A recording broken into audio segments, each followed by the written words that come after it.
Walang taong umunlad sa buhay nila dahil binibaby sila. Walang taong umunlad sa buhay nila dahil lahat na lang ng bagay isinusubo sa kanila.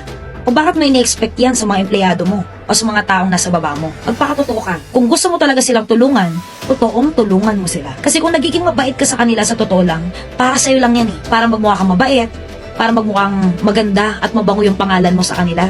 Para may mga taong magsabi, ay mabait yan eh. Pero sa totoo lang, tutulungan mo nga ba talaga sila?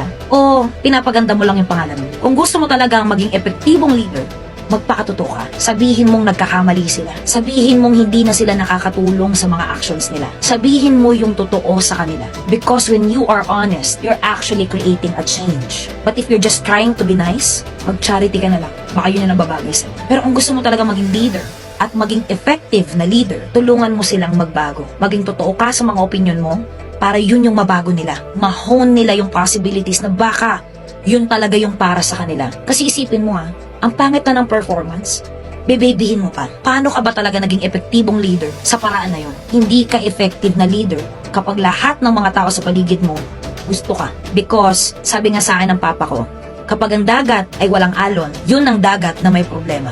Kapag ang dagat ay maalon, ibig sabihin, okay ang nangyayari. Now ask yourself again, nagiging leader ba talaga ako sa team ko o gumagawa lang ako ng charity case?